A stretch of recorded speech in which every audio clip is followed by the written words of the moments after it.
Bali merupakan salah satu provinsi di Indonesia yang meraih berbagai penghargaan sebagai destinasi terpopuler dan destinasi terbaik di dunia.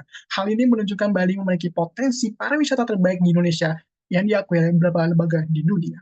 Sayangnya, Bali memiliki beberapa PR yang harus segera dikerjakan. Masa depan Bali dihantui oleh pencemaran lingkungan yang dapat menurunkan potensinya sebagai daerah pariwisata. Selain itu juga, pembangunan di Bali dinilai belum merata. Hal ini jika kita melihat dari pembangunan yang terjadi, pembangunan belum menyentuh pada kawasan Bali Utara, Barat, dan juga Timur. Kerugian yang ditaksir dapat mencapai triliunan rupiah setiap tahunnya. Jika kita melihat dalam kondisi selama beberapa tahun ke belakang, Bali tidak pernah mengalami kenaikan pada indeks kualitas lingkungan hidup selama 5 tahun terakhir. Selain itu juga, kalau kita melihat dari rankingnya, selama 3 tahun ke belakang, tidak pernah ada kenaikan ranking dari indeks IKLH di Bali. Kalau kita melihat dari sisi perkembangan tata kota, selama 10 tahun pembangunan, hanya bertambah 15% dari total desa atau kelurahan di Provinsi Bali yang naik statusnya dari perdesaan menjadi perkotaan.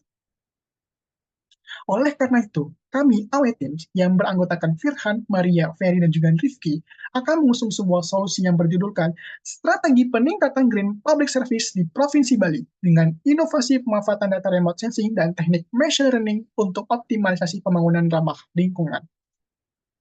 Solusi ini kami angkat dari sebuah permasalahan adanya tata kota yang salah yang menyebabkan kerugian ekonomi serta adanya pengelolaan lingkungan yang buruk yang dapat menimbulkan gangguan ekosistem dan juga penyakit. Solusi yang kami usung melakukan pendekatan dengan big data dan machine learning untuk menciptakan green urban city di Provinsi Bali, yaitu kota yang memiliki public service yang merata dengan pembangunan berbasiskan hijau.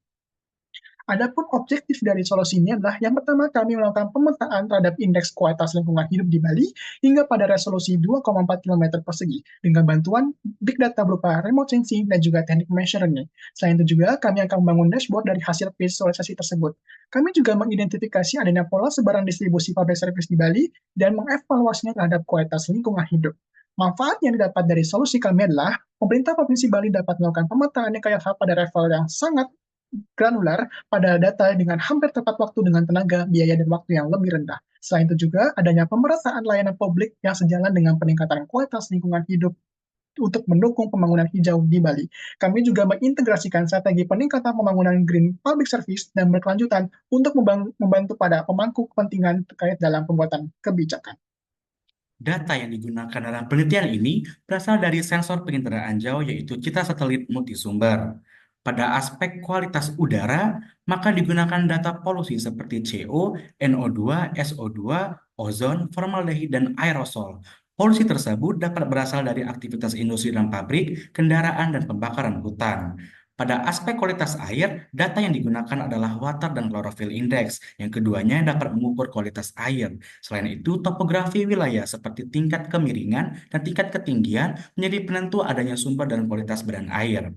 Pada aspek kualitas tutupan lahan, kami menggunakan vegetation index untuk melihat ruang terbuka hijau dan moisture index untuk mengukur kelembapan wilayah. Lalu, intensitas pencahayaan pada malam hari dan build-up index digunakan untuk melihat daerah yang padat pemukiman penduduk dengan aktivitas ekonomi yang tinggi, yang dicirikan dengan suhu permukaan tanah yang semakin tinggi pula. Selain itu, difference bare soil index digunakan untuk mengukur daerah lahan terbuka. Untuk melihat hubungan antara kualitas lingkungan hidup dengan public service yang ada di Provinsi Bali, maka dikumpulkan data scraping point of interest pada Google Maps mulai dari kategori pendidikan, kesehatan, komersial, rekreasi dan pariwisata, dan lain sebagainya. Berikut merupakan deskripsi dari setiap kategori public service yang telah dikumpulkan. Berikut merupakan tools yang digunakan dalam penelitian ini. Secara ringkas, penelitian ini berawal dari permasalahan adanya ketidakseimbangan antara kualitas lingkungan hidup dan public service yang ada di Provinsi Bali. Dengan pemanfaatan data penginderaan jauh dan teknik machine learning, maka dapat dibangun sebuah dashboard pemetaan kualitas lingkungan hidup hingga pada level yang lebih rinci untuk melengkapi data resmi yang hanya ada pada level kabupaten atau kota saja. Berdasarkan hasil evaluasi pembangunan model machine learning yang telah dilakukan, model Random Forest Classifier memiliki nilai akurasi dan F1 score terbesar hingga lebih dari 91% untuk memprediksi kualitas lingkungan hidup di level kelurahan. Oleh karena itu, model ini digunakan untuk mengestimasi predikat IKLH hingga pada level yang lebih detail. Berikut merupakan visualisasi pemetaan kualitas lingkungan hidup di Provinsi Bali dengan resolusi yang sangat detail hingga 2,4 km persegi, di mana ibu kota seperti yaitu Kota Denpasar secara dominan memiliki wilayah status kualitas lingkungan hidup yang kurang baik. Daerah ini merupakan daerah yang padat pemukiman penduduk dengan pembangunan public service yang baik, akan tetapi memiliki polusi udara yang tinggi dan ruang terbuka hijau yang rendah. Sebaliknya, pada daerah kabupaten seperti Buleleng dan Jembrana memiliki status kualitas lingkungan hidup yang dominan baik. Daerah ini merupakan daerah yang jelas memisahkan antara permukiman penduduk dan kawasan industri yang didukung dengan ruang terbuka hijau yang semakin luas dan public service yang memadai. Point of interest didapatkan dari proses scraping Google Maps dengan 7 kategori sesuai pada slide sebelumnya.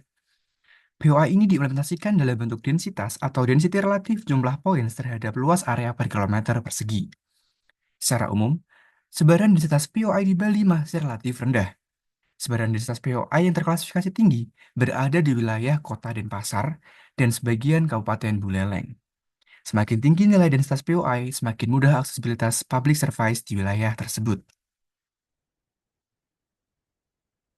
Jika kita melihat sebaran POI setiap kategori, di Bali memiliki sebaran POI yang sama dengan kualitas keseluruhan POI jika ditotalkan. Kota Denpasar masih mendominasi tingginya aktivitas public service dibandingkan dengan wilayah lain di Bali. Undang-Undang Republik Indonesia Nomor 26 Tahun 2007 tentang Penataan Ruang mengatakan bahwa seharusnya setiap wilayah perkotaan di Indonesia setidaknya memiliki 30% ruang terbuka hijau. Akan tetapi, nyatanya di Bali sendiri, lebih dari setengahnya belum memiliki ruang terbuka hijau yang memenuhi kriteria tersebut. Green Space Area atau GSA dihitung dengan menggunakan penginderaan jauh dengan variabel NDVI atau Normalized Different Vegetation Index. Yang kita bisa lihat bahwa Kota Denpasar memiliki persentase GSA paling buruk di Bali, yakni sebesar 14,7%.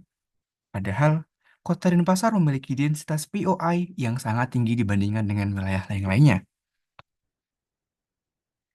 Jika kita lihat dalam kuadran antara densitas POI dengan IKLH level kabupaten maupun kota, di Bali masih belum ada wilayah yang memasuki kuadran pertama, yakni memiliki pembangunan infrastruktur tinggi disertai dengan keseimbangan penanganan masalah lingkungan hidup yang optimal. Melainkan, secara umum wilayah di Bali termasuk ke dalam wilayah yang rawan atau pada kuadran yang keempat, yang harus meningkatkan pembangunan infrastruktur disertai dengan pengelolaan lingkungan yang optimal. Wilayah seperti Kota Denpasar maupun Jembrana masih relatif berat sebelah antara pembangunan infrastruktur yang masif atau penanganan kualitas lingkungan hidup yang optimum. Sementara itu, jika kita lihat pada level desa maupun kelurahan, sebanyak 89,25% dari total kelurahan di Bali masih berada pada kuadran yang rawan, atau masih belum baik pembangunan public service maupun kualitas lingkungan hidupnya. Hanya sebagian kecil, sebesar 0,28% dari 716 kelurahan yang telah seimbang antara pembangunan infrastruktur yang masif dengan peningkatan kualitas lingkungan hidup yang optimum. Dari hasil analisis sebelumnya, dapatkan strategi dan optimalisasi yang dapat dilakukan. Yang pertama adalah kita menyadari adanya sebaran fasilitas pelayanan publik yang belum merata dan terpusat pada kota Denpasar.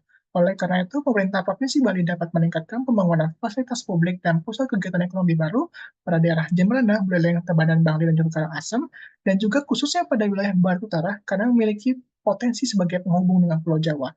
Namun, kalau kita bandingkan dengan kualitas lingkungan hidup atau KLH di Bali yang dapat dikatakan kurang baik, kita melihat bahwa daerah dengan kepadatan fasilitas pelayanan publik yang tinggi malah memiliki KLH yang rendah. Oleh karena itu, pembangunan pada pusat fasilitas public service yang sudah ada, seperti kota dan pasar tersebut, dapat berfokus pada perbaikan kualitas lingkungan hidup. Contohnya seperti memperbanyak fasilitas buangan sampah, meningkatkan area terbuka hijau, pembangunan taman kota, dan juga sebagainya. Ini adalah bentuk solusi kami yang dituangkan dalam bentuk dashboard dan dapat diakses oleh publik. Sistem ini kalau kita bandingkan dengan sistem yang sudah ada, akan memakan biaya yang lebih murah, waktu yang hampir tepat waktu dengan cakupan semua area dengan cakupan grid hexagon 2,4 km. Akurasi yang ditawarkan dari sistem ini lebih tinggi dan juga lebih objektif, dengan kecepatan pengambilan keputusan hampir mendekati tepat waktu, dan efisiensi yang sangat tinggi serta lebih hemat sumber daya. Key player dari sistem ini tetap pada Kementerian Lingkungan Hidup dan Kehutanan Republik Indonesia, Badan Informasi Geospasial dan Kementerian PUPR, di mana sistem ini membantu mereka untuk merumuskan tata kota yang lebih efektif dengan memperhatikan kebijakan tata kelola kualitas lingkungan yang lebih baik. Adapun target beneficiaries kami, Inggris pada Provinsi Bali dengan Service Obtainable Market di 10 kabupaten Indonesia dengan ITH yang terendah, dan Serviceable Available Market pada Pulau Jawa dan Nusa Tenggara, dan total addressable market kami menargetkan di negara Indonesia. Untuk kelaikan teknisnya, kami menggunakan data-data yang sudah tersedia di internet dan dapat diakses dengan mudah dan gratis. Contohnya seperti BMKG, BIK, dan juga Google Earth Engine, dan POI yang kami dapatkan berasal dari scraping Google Maps. Kemudian pengembangan dashboardnya digunakan alat open source seperti Tableau yang memungkinkan untuk membuat dashboard yang interaktif. Lalu kemudian terkait dengan sumber daya komputasi, kami menggunakan Google Cloud Platform yang lebih andalkan dan juga lebih murah pada sisi komputasinya. Sebagai penutup, adanya kesimpulan dari solusi kami yang pertama, data remote sensing dan big data dapat digunakan sebagai pionir dalam memantapkan kualitas lingkungan hidup di Provinsi Bali dengan biaya dan waktu yang lebih murah, lebih mudah, dan juga lebih tepat waktu. Sebagai public service di Provinsi Bali relatif terkonsentrasi pada kota Denpasar sebagai ibu kota. Lalu kemudian keberadaan public service ini ternyata belum sepenuhnya memperhatikan tentang perhatian kualitas lingkungan hidup di Provinsi Bali. Berikut adalah demonstrasi singkat dashboard output dari kelompok kami, AB Team, yaitu Green Public Services Analytics Dashboard. Pada dashboard ini kami menyajikan beragam visualisasi interaktif yang dapat membantu dalam melakukan analisis data secara lebih komprehensif dan juga efektif. Pada bagian awal dashboard, disajikan visualisasi interaktif untuk melakukan analisis terhadap sebaran POI Public Services secara relatif terhadap luas wilayah dalam satuan kilometer persegi. Pada bagian kiri, disajikan sebuah peta interaktif yang menunjukkan nilai POI density untuk masing-masing wilayah tingkat kelurahan atau desa. Di sini kita bisa melihat nilai-nilainya dengan melakukan cover seperti ini. Kemudian pada bagian atas disajikan 3 filter wilayah yang dapat digunakan untuk melakukan filtering terhadap data POI density yang disajikan. Jika kita tertarik untuk melihat di Kota Denpasar, maka akan langsung terfilter hanya pada wilayah tersebut. Kemudian mungkin kita juga tertarik untuk melakukan analisis secara lebih mendalam, bukan hanya POI density secara general atau secara keseluruhan, tapi juga per masing-masing kategori public services. Oleh karena itu, di sini kami juga menyajikan bar chart yang menunjukkan POI density untuk masing-masing kategori, mulai dari communication, education, hingga transportation. Dan setiap kali kita melakukan filtering terhadap wilayah di sini, kita dengan otomatis peta dan juga bar chart-nya akan mengikuti filter yang kita pilih. Selanjutnya, sini kami juga menyajikan visualisasi untuk dapat melakukan analisis terhadap kualitas lingkungan di wilayah-wilayah yang ada di Provinsi Bali menggunakan pemetaan Indeks Kualitas Lingkungan Hidup atau IKLH yang menunjukkan bagaimana kualitas lingkungan yang ada di sana yang sebenarnya dibentuk dari 3 aspek, yaitu kualitas udara, air, dan juga tutupan lahan. Untuk bagian kiri, kami sajikan secara pada level yang granular, yaitu menggunakan hektaton, dan juga atau grid, dan sedangkan sebelah kanannya menggunakan level administratif, yaitu kelurahan. Pada bagian atas juga disajikan filter wilayah dengan fungsi yang sama seperti yang pada bagian sebelumnya. Dan pada bagian bawah disajikan legend untuk membantu interpretasi bahwa IKLH yang memiliki predikat baik ditandai dengan warna hijau, kemudian kuning untuk yang cukup baik, dan juga merah untuk yang kurang baik. Selanjutnya, kami juga menyajikan analisis kuadran untuk melihat bagaimana posisi wilayah-wilayah yang ada di Provinsi Bali, khususnya dilihat dari segi KLH atau kualitas lingkungan hidup dan juga POI density-nya, bagaimana kepadatan public services yang ada di sana. Wilayah-wilayah tersebut kami bagi ke dalam 4 kuadran, di mana interpretasi dari kuadran tersebut dapat dilihat pada gambar yang disajikan di bagian kanan bawah ini.